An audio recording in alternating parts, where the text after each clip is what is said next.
Hey there, cats and kitties. I am the Blues Man, Johnny Blues, and with this video, I'll be discussing my thoughts on episode 21 of the anime series Mobile Suit Gundam Iron-Blooded Orphans.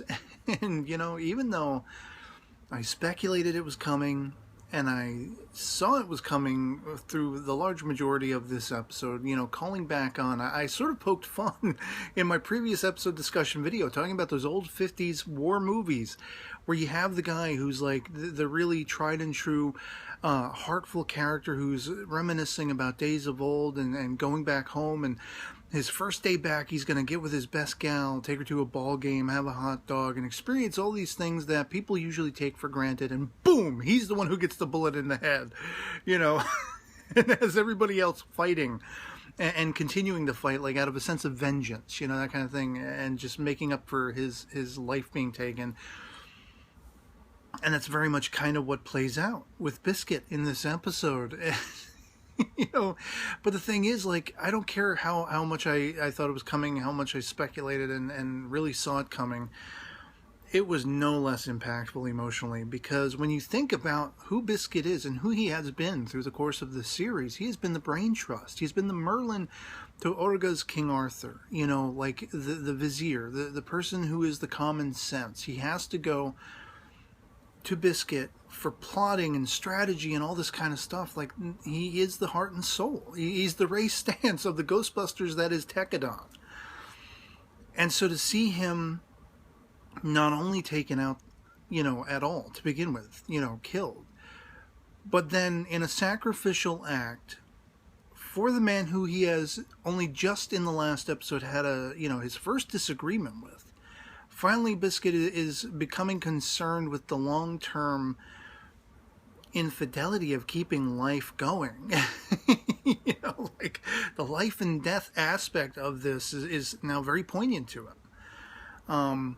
With, I might add, his brother's suicide, which was something that had escaped to me. I watched the series on a mobile device, and the sequence where you're supposed to be seeing his brother's legs sort of dangling as though he had hung himself, I didn't actually perceive those were legs. It was too sort of blacked out on my screen. So I actually have to give props and thanks to a few of my viewers who let me know in the comments that actually it was that Biscuit's brother had committed suicide, and this is what propelled him to start finally questioning and thinking outside the box as to what Tekadon's goals are, what they're really going to be facing against Galahorn and this earthly orbital fleet led by the Lady Karta.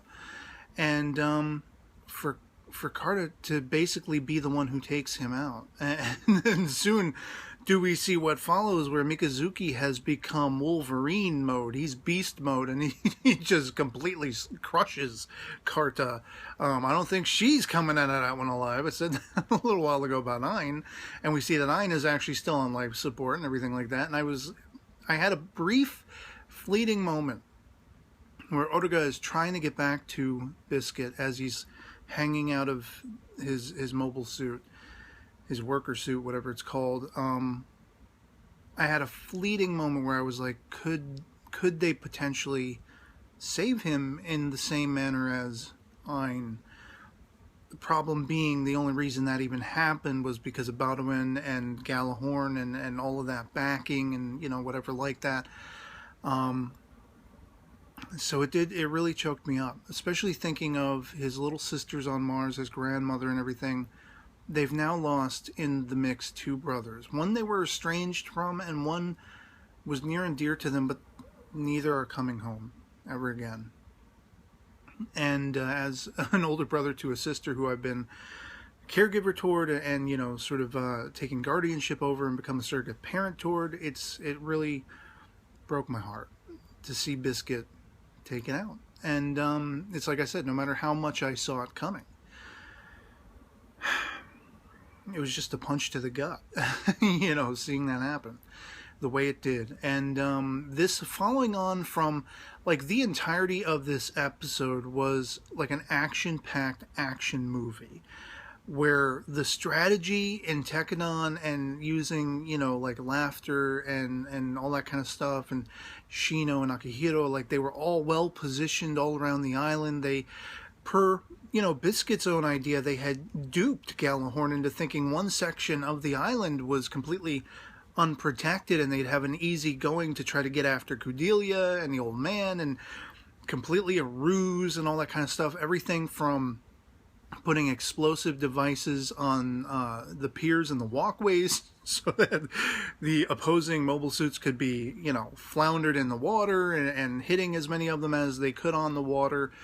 Then they had some coming from the sky. This is the Earth Orbital Fleet led by Lady Carta, and, how hilarious was her whole orbital fleet. I mean, even in the mobile suits, they're all like in a march, in a particular design, and they're doing their chant.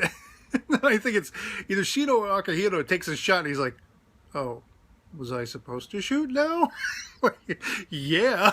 The whole pacing of this episode, seeing all of these mobile suits, this best action sequence in the entirety of the series for me, because we got to see Tekkadan owning the hell out of Gallahorn and these Earth Orbital Fleet mobile suits. We got to see them just picking them apart, but they weren't just doing it in a no-holds-barred, brawl. It was actually really highly and meticulously planned out. They had everything planned. They had the entire area scoped. They had, basically Cordelia and the old man and Atra and everything like that off to the side, protected in a protected safe zone. And Cordelia, basically waxing influential, she gets back in touch with, McGillis in his other guys, and is basically asking for a ship to get them the hell off the island. And he's kind of just going along with it because of their partnership, but it does seem like there's a level of him he's just getting off on, how commanding she is. He thinks it's hilarious that she's now owning her own role as that Valkyrie, the face to the cause of revolution and all that kind of stuff. And he's like, oh, well, this will be amusing for a little while longer, that kind of thing. So yeah, I mean, it was just all kinds of badass. This episode, badass action, and had me on the edge of my seat. And then you follow it all up with this disheartening and penultimately sad death. A character who has been tried and true since episode 1 and has been right alongside Orga and Mikazuki and all of them. He has been, like I say, the heart and soul of Tekkadan, the brain trust, the common sense, all of these things.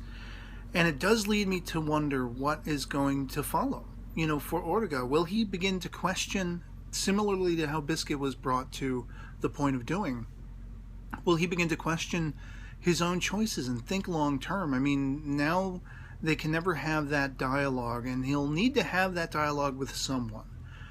I don't know who that's going to be. It'd be interesting if it turned out, he went to Mikazuki to talk to Mikazuki and tried to break down that wall of that facade of bravado that exists between them, where Mikazuki thinks Orga can do no wrong, and he'll follow him blindly as long as Orga says this, that, or the other thing, he'll do it, and all that kind of stuff.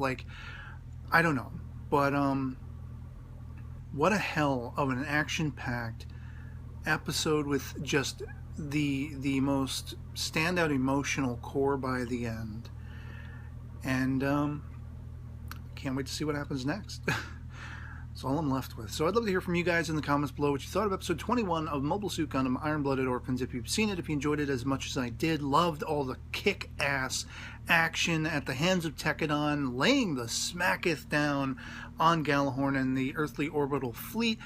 If you were disheartened and emotionally rocked as much as I was, even if you may have seen it coming as well, that Biscuit was probably not long for the wind, but in the finale of his death, did it rock you emotionally or not? Let me know in the comments below. Our POVs can certainly disagree. Love it or hate it. Anything goes. Just love having that conversation. And otherwise, that'll be pretty much it for me on this. Bring on the next one ASAP. And I'll catch you all later. Peace.